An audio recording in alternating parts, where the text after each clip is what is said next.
The one question that changed Sorena's life, and it can change yours too. I asked the questions. First came level.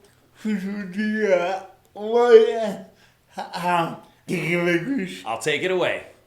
These videos are a collaboration. Sourena, who has cerebral palsy, develops the written material, and I present it on camera. There's a quote that Sourena loves and believes in, and it was from Tony Robbins. And it's that successful people ask better questions, and as a result, they get better answers. You know, we've all heard throughout our lives that there's no such thing as a dumb question. I've answered a lot of questions, and I would argue that point. I think there are dumb questions. But in all seriousness, the better question you ask, the better answers you're going to get, and that's going to help you be more successful. So you really want to think about, what are the questions I'm asking? Am I asking the right things in order to accomplish my goals? Today, I'm going to show you how to transform your life by changing one thing: the questions that you ask. This isn't theory. This is what Sourena is teaching you based on his own personal experience. It is the exact process he used that got him into USC, that helped him graduate, and helped him build his company and the life that he lives now. The questions that keep you stuck. Victim questions create a victim mentality, and that will never move you forward towards your goals. Common victim questions are: why is this happening to me? Why is life so unfair? Why am I so unlucky? Why is that person successful and I'm not? Those are victim questions, and here's why they're toxic. They put responsibility on external forces, right? So that means things are out of your control.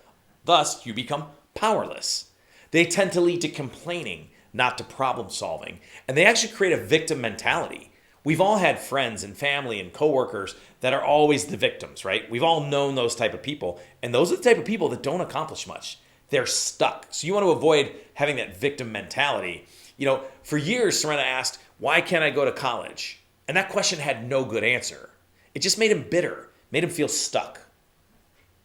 Sourena's transformation from why can't I to how can I? That was Sourena's pivot moment. You know, in a cartoon, when a light bulb appears above a character's head like they're about to have this great idea, that's what happened to Sourena, and that was his pivot moment.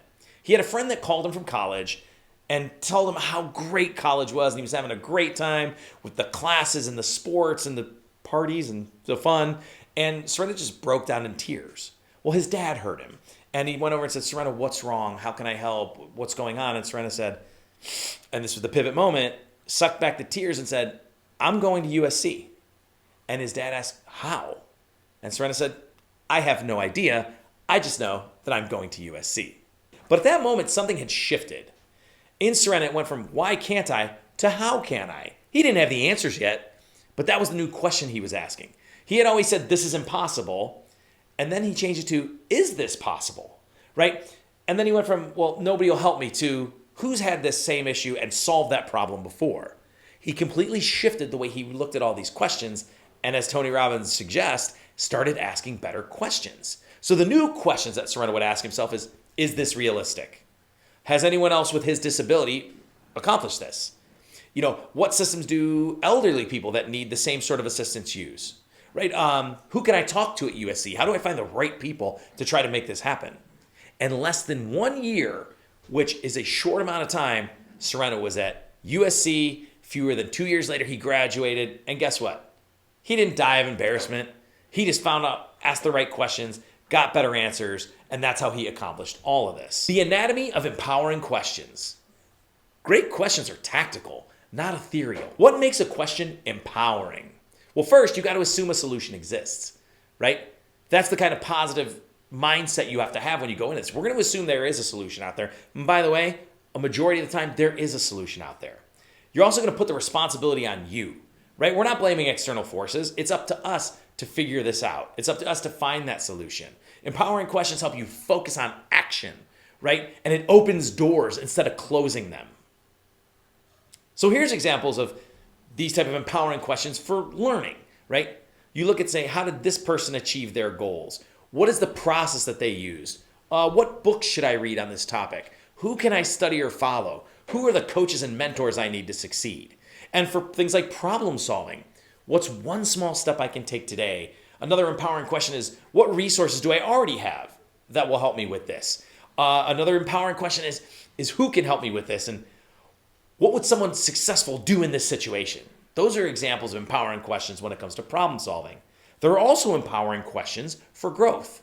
What can I learn from this failure? How can I improve next time? What is the opportunity that's hidden in this challenge? Where to find answers? Well, the good news is we live in the golden age of accessible knowledge. There are so many modern resources that you can learn from. Google and YouTube, ChatGPT and other AI tools, mentors, coaches, industry events, conferences, colleagues, peers, books and courses. The bottom line is there's never been a better time in history where you've had more access to information that can help you succeed, right? But this is the best time to start asking better questions and getting real answers. Because again, the problem is not access to information. The problem is you're not asking the right question. The art of asking for help. Clarity is currency when asking for help. Here's the wrong way to go about asking for help. Make me rich if you're talking to a consultant. Make me happy if you're talking to a therapist. Fix my life to anybody, right? Those are the wrong questions. Let's shift it to the right way. Be very specific about your goal, what you're trying to accomplish. Explain your current challenges when you're asking for help. Describe things you've already tried that are not getting you there. And ask for very specific support and guidance. To make that even more clear, let's use a few specific examples. Here's a bad way to go about it. Help me lose weight. Here's the proper and effective way to go about it. I want to lose 20 pounds in 3 months. I've tried these few diets, but I am quitting after a few weeks. I struggle with midnight snacks and those sort of things. And sometimes I don't become super motivated to go to the gym. And then also, what has worked for people like me? That is so much more powerful, and that's going to get you the help that you need as opposed to help me lose weight. You know, it's that grumpy teen principle. If you can't articulate what you need, nobody can help you as much as they want to. Embrace the answers even when they're hard. Getting answers means you'll have to accept change. And we all know that most people don't love change, but you do have to realize that you like the results of change. But there are a few reasons psychologically why people don't ask these tough, good questions, right? Because the answer might require work, or they might have to admit they were wrong. Change is inherently uncomfortable. And success, it requires sacrifice.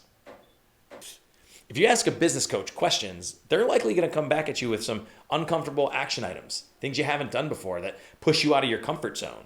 If you ask a trainer how to get fit, they're going to ask you to run. They're going to ask you to work out. They're going to ask you to eat healthier foods. They're going to ask you to get rid of some of those comfort foods that you love and maybe drink a little less of those adult beverages. If you ask a therapist, how to heal, they're going to make you confront some painful truths. It's not always a pleasant journey. But asking empowering questions is step one. And when you're willing to do that, you've got to be willing to accept the answers and then implement those answers. And this is where most people quit, right? Well, guess what? You're not most people. Ask for feedback, not validation. There is a huge difference between feedback and validation. Validation makes you feel great, but it doesn't help get you towards your goals, where feedback does. So here's the difference. Sourena and I go and keynote an event, and we ask people, how was it? And they go, it was amazing. You guys are great. Well, great. We feel validated. By the way, it's nice to hear, but that doesn't help us get anywhere.